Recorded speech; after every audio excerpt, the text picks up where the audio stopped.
अस्सलाम वालेकुम दोस्तों, आप देख रहे हैं लास्ट ओरेटर। मैं आपका मेज़बान असद अहमद। आज हम बात करेंगे अदलो इंसाफ का सही तराजू में तोला ना जाना। जब तक किसी मुआशरे में, किसी मुल्क में, किसी रियासत पर या पूरी दुनिया में जब तक अदलो इंसाफ का निज़ाम सही रहेगा, दुनिया सही चलेगी। अगर एक मुआशरे में अदलो इंसाफ का निज़ाम ठीक है, इंसाफ भी मिल रहा है लोगों को अदल भी मिल रहा है, तो जनाब मुआशरा खुशहाली का शिकार रहेगा, खुशहाल रहेगा, पुरअमन रहेगा, मुआशरे में सुकून लोगों को मुयस्सर होगा। इसकी मिसाल मैं आपको देता हूँ हदीस मुबारका से।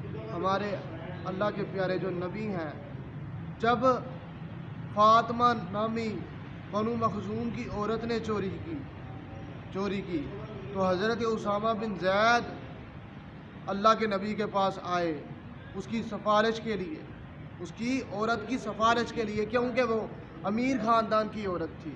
उसने चोरी की और अब उसका हाथ काटा जाना था। जो इस्लाम में चोरी की सज़ा है, जिस हाथ से चोरी करते हो वो हाथ काटा जाता है इंसान का। तो अल्लाह के नबी ने ये हद जारी की कि उसका हाथ काटा जाए। उसी बिना पर उसामा बिन ज़ैद को भेजा गया और उन्होंने कहा कि अल्लाह के नबी मामले को जाने दीजिए, छोड़िए। तो अल्लाह के नबी बड़े गुस्से में आए, गज़बनाक हालत में आ गए। उसने कहा, उसामा क्या तुम नहीं जानते पहली कौमें तबाह हो गई अपने अदलो इंसाफ मतलब कि ख़राब होने की वजह से।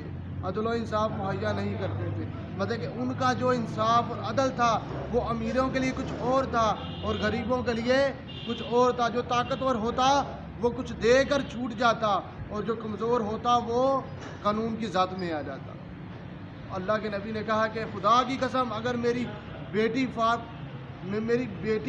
फातिमा भी होती तो मैं उनका भी हाथ काट देता। हद दर्जा कमाल का अदल इंसाफ अल्लाह के नबी ने जो दिखाया और प्रैक्टिकल में किया भी, कि अगर मेरी बेटी फातिमा भी होती तो मैं उनका हाथ भी काट देता। मतलब कि इस्लाम की निगाह में हर चीज़ बराबर है। और हमें चाहिए कि हम मुआशरे में अदल इंसाफ का प्रचार करें ताकि कोई भी किसी का कत्ल ना करे, कोई भी किसी का माल ना लूटे। जब अदल इंसाफ ख़त्म हो जाता है, कानून सही से काम नहीं करता, तो मुआशरे में दुनिया में बिगाड़ पैदा हो जाता है। फिर दीमक की तरह मुआशरे को चाट लिया जाता है, मुआशरा ख़त्म होकर रह जाता है, तहजीबें मिट गई जनाब, मुल्क तबाह हो गए, क्योंकि उनका अदल इंसाफ सही नहीं था, उनका अदल का तराजू ठीक नहीं था, वो अदल सही से करते नहीं थे। लोगों में जनाब वो लोग जो थे लोगों को तबाहाल कर रहे थे। गरीब के लिए और था, अमीर के लिए और था। अब आपको समझ आ गई होगी इस बात की। इसे शेयर कीजिए, सब्सक्राइब कीजिए, कमेंट कीजिए, लाइक कीजिए। अल्लाह हाफ़िज़।